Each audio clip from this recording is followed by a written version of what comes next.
Hey guys, Bitcoin Owen here. Christine Lagarde made a few comments today at Davos. She walked out of Mark Carney's speech when he said that there's a new order basically, and that Europe is going to have to steal its defence, strengthen itself basically because of Russian aggression in Ukraine.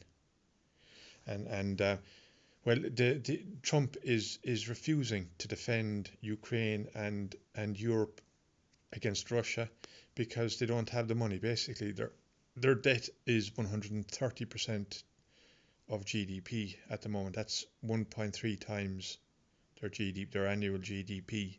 So their GDP is at 28 trillion and their debt is at 38 trillion at the moment, and that's how it stands.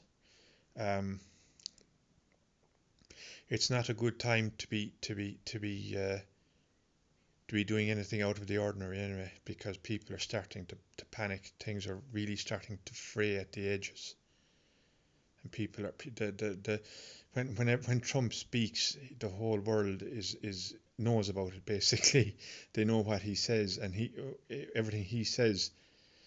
Some people agree with, some people disagree. But Lagarde disagreed with Carney anyway in her speech today. But I don't think Christine Lagarde should be commenting on politics. She is the head of the ECB, the European Central Bank, and I don't think Christine Lagarde should really be commenting on politics. The ECB, just like the Federal Reserve and the Bank of England and all those central banks, are supposed to be independent. They do not take sides, and they act on data, basically the inflation data mostly, and in America the unemployment data and the inflation data. And Lagarde is going out of her remit basically by getting involved, by commenting publicly on uh, political matters like the Trump speech and like Carney's speech. Carney was a central banker.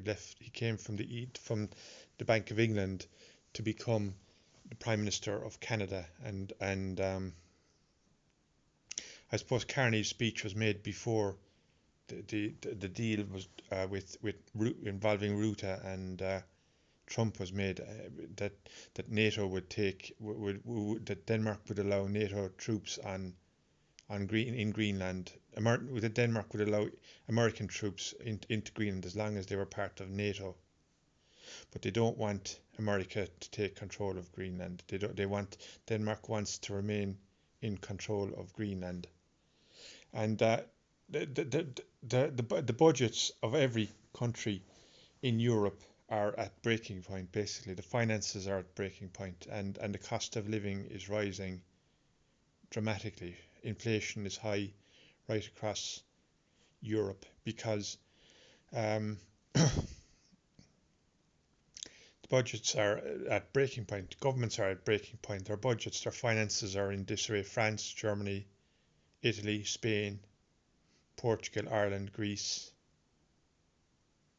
Sweden, even all those Western European countries are struggling to make ends meet basically, and they don't have the money basically to finance more defences. They don't have the personnel, they don't have the money, they don't have the resources, and Europe has no resources. That's what one fella pointed out yesterday. Europe has no resources and no defence.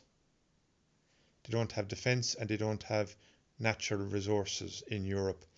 So they're struggling. There's the demand for their bonds is waning basically, just like in America. The US Treasury yield curve is inverted, as I've highlighted on this podcast before, and things are looking down. Basically, things are looking a bit negative and skeptical because governments can't make ends meet, and Europe is feeling the threat, the cold from Russia. And Macron turned up wearing sunglasses because he has an eye condition, a burst vessel in his eye. He had to wear sunglasses, and Trump ridiculed the sunglasses as well, of course. But Trump didn't stay for Lagarde's speech either today at Davos.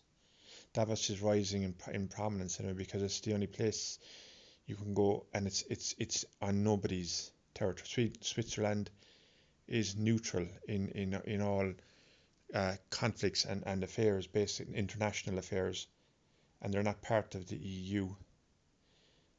And that's why Trump likes to go to Davos and speak his mind, and he does speak his mind. He doesn't read from a script. And there are very few leaders in the world today who can speak off the cuff like Trump speaks, and unscripted, without a script, because whenever Lagarde speaks, she reads from a script. She reads from a speech, basically. She reads out a speech, and the EU, the euro continues to expand. Bulgaria joined the EU this year, and the Europeans are happy that the euro is expanding, but they're not happy. They're very concerned about Russia and its aggression towards Ukraine. And Trump and Putin claiming that all of Eastern Europe was once part of Russia. Uh, every little word that Putin says publicly, there's consternation in Brussels and Strasbourg and all those places where the European Union has bases. That's all for now, anyway, folks. I'll leave it until tomorrow.